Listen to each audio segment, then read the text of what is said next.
자, MQTT의 가장 큰 특징은 우리 이제 퍼블리시 서브스크립션이라고 했습니다. 근데 이것이 어떻게 이루어지는지 좀 더 구체적으로 한번 알아보도록 할게요.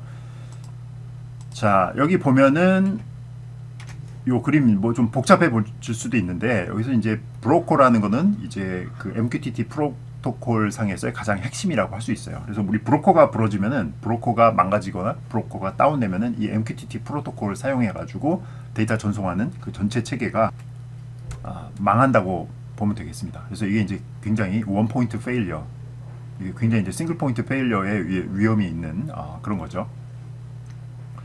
자, 그래서 이제 요런 이제 브로커가 이제 안전하다는 가능 하에서 이제 퍼블리시하고 서브스크립션 기반으로 해가지고 어떻게 데이터를 주고받는지 보면은 일단 그 클라이언트 B가 여기서는 이제 퍼블리셔 발행자가 되는 거예요. 그죠? 예, 유튜버라고 합시다. 유튜버가 이제 자기 동영상을 찍어갖고 이제 올리는 겁니다. 이제 퍼블리셔를 하는 거예요. 이제 브로커한테 야, 나 이런 그거 동영상 찍었어. 내가 측정한 데이터가 이거야. 뭐 이런 거를 이제 퍼블리시를 하는데, 그 퍼블리시 할 때 여기 항상 이제 태그를 붙여주는 거예요. 이걸 우리가 이제 보통은 유튜브 동영상 올릴 때 여러분들 이제 태그 같은 거 붙여서 올리잖아요. 그러면 이제 사람이 찾기 쉽고 하니까 이 MQTT 프로토콜 상에서도 그런 태그가 있는데, 이게 이제 태그라고 하진 않고 여기는 토픽이라고 합니다. 토픽. 예. 근데 이게 이제 태그랑 똑같다고 보면 되겠습니다. 태그. 그래서 이게 제목이에요. 제목. 그래서 temperature, roof, 이거 보면은 지붕 위에 있는 온도, 지붕 온도. 아마 이제 지붕에 센서를 붙여놨으니까 이제 이런 데이터가 들어오는 거겠죠. 그래서 이제 25도다 해가지고 이제 데이터를 이제 퍼블리시합니다. 그럼 이제 브로커가 이제 그걸 받겠죠. 25도라는 데이터가 있구만. 그 다음에 이제 또 어느 정도 이제 시점이 지나면 얘가 이제 주기적으로 측정을 하나 보죠. 그러면 이제 퍼블리시를 또 하죠. 이 루프 온도가 요번에 좀 이제 해가 떠서 그런지 38도에서 올라갔습니다. 그래서 얘는 이제 퍼블리셔는 이제 계속해서 브로커한테 자기 토픽에 맞춰가지고, 요 토픽이 중요하거든요. 토픽에 맞춰가지고 계속 데이터를 보내고 있고, 반면에 이제 서브스크립션 구독하는 애는 어떻게 하느냐? 나 구독을 하겠다고 일단 이제 커넥트를 하고요. 그럼 이제 커넥션 액이 오고요. 그러니까 나 연결할래, 너한테 연결할래, 나 너한테 요청할 게 있거든 하면서 이제 통신망을 이제 뚫어주는 거죠. 그러면 커넥션 액, 보통 이제 이 네트워크 할 때는 이제 액이라는 메시지가 많이 나오는데, 이게 악이 아니라고요. 악이 아니고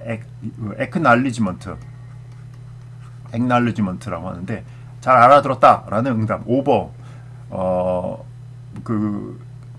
무전기 통신할 때 뭐 잘 알아들었다, 오버, 뭐 이런 거를 하잖아요. 예. 그런 것처럼 이제 그 잘 알아들었다는 그 응답을 이제 보내는 거예요. 그래서 나 연결시켜줘 하면은 너 연결됐어라고 이제 응답을 주는 거죠. 그러고 나서 이제 얘가 자기가 이제 듣고 싶은 거에 대해서 서브스크라이브를 하는 겁니다. 예, 서브스크라이브 하는 겁니다.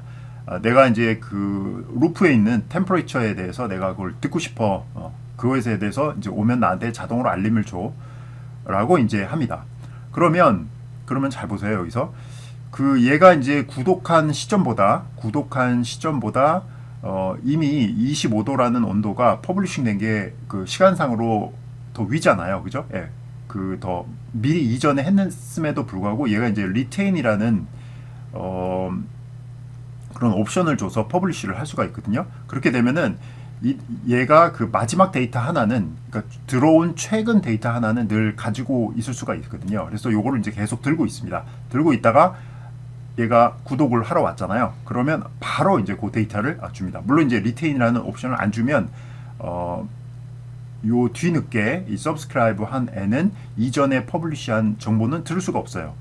하지만 이제 리테인이라는 옵션을 주면, 그래서 요런 다양한 옵션들도 전부 다 이 MQTT 프로토콜 규약상에 다 지정이 되어 있습니다. 그래서 내가 이제 서브스크립션 했고, 그 다음에 25도라는 온도는 리테인이라는 옵션이 있기 때문에 이 브로커가 그거를 이제 가지고 있었던 거예요. 저장을 하고 있었죠. 리테인이라는 것은 이제 계속 가지고 있다, 보유한다, 이런 뜻이니까. 그래서 이렇게 데이터가 이제 들어옵니다. 그래서 계속 가지고 있다가 이제 서브스크립션 왔기 때문에 이걸 이제 25도를 바로 여기다 전달을 해주고요.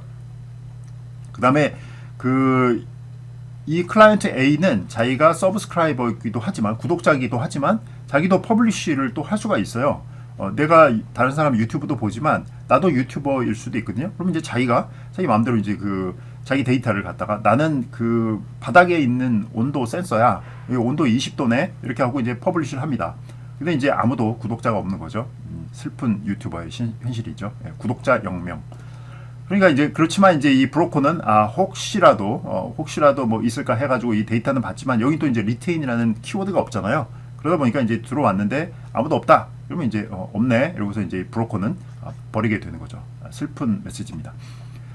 그리고 얘가 이제 퍼블리시라는 이제 메시지 여기서 또 보내잖아요. 그럼 얘는 이미 구독이 되어 있는 상태잖아요. 템퍼레처 루프에 구독이 되어 있는 상태이기 때문에 얘 38도는 또 바로 오게 되는 거고. 특히나 이 메시지에는 이제 리테인이라는 옵션이 없기 때문에 얘는 지금 안 받아가면 바로 버려지는 메시지가 되는 거죠.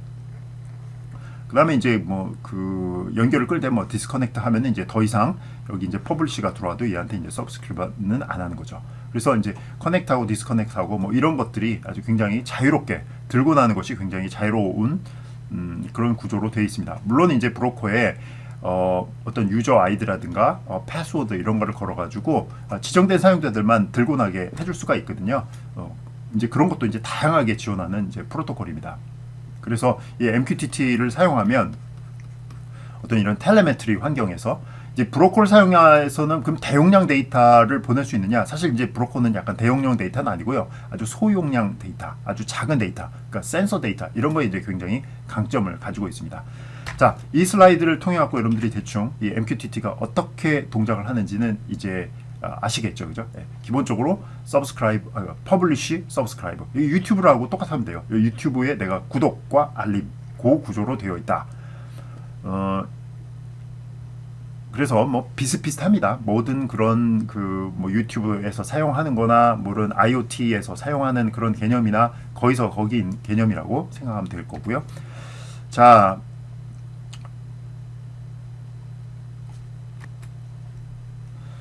그 다음에 MQTT 조금 더 이론적으로 알아보면 이제 이거 TCP/IP 프로토콜 기반 위에서 동작한다라고 했습니다. 여러분들 이제 TCP/IP 라는 용어는 많이 들었을 거예요. 우리가 이제 IP 네트워크, ITP 네트워크 이러잖아요, 그죠? 그래서 컴퓨터 사면 여러분들 IP 주소가 얼마야, 뭐 이렇게 해가지고 뭐 설정하고 이렇게 하잖아요.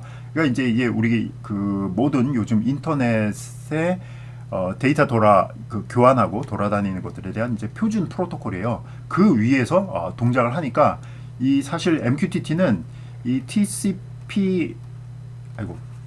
TCP/IP라는 표준 위에 자기의 또 표준을 MQTT라는 또 표준을 또 쌓은 겁니다. 그 표준에 표준을 했으니까 얼마나 이게 호환성이 좋은 프로토콜이겠습니까? 그래서 이런 거 만들 때는 이제 다 이게 표준화 시켜 놓으면은 굉장히 기기간의 호환성이라든지 다른 사람이 새로운 걸 만들었을 때 그 표준에만 맞게 만들면 또 금방 기존 생태계에 들어올 수 있기 때문에 굉장히 좋다고 할 수가 있겠고요. 자, 그래서 TCP/IP 잠깐 보면은 여기 이제 TCP/IP 요걸 통해서 이렇게 하는 거죠, 그죠? 네. 그래서 요 위에서 우리가 이제 MQTT 프로토콜이 돌아가는 것입니다. 그래서 기본적으로 TCP를 사용하고요. 뭐 UDP를 뭐 사용할 때도 있어요. MQTT가. 하지만 이제 요 IP 레이어를 사용하는 이유는 뭐냐면 이게 IP 주소 때문에 그러고요. TCP와 UDP 사용하는 거는 이제 메시지 보내는 거에 대한 포매팅이라든가 그런 것 때문에 사용하는 거고요. 그다음에 뭐 밑바닥에는 뭐 이더넷이나 뭐 그 와이파이나 뭐 이런 것들 때문에 이렇게 사용하는 겁니다. 그래서 네트워크 구조는 이렇게 스택 바이 스택으로 딱 되어 있습니다. 그래서 여러분들이 나중에 네트워크에 대해서 좀 공부를 해두면 이런 개념들이 조금 더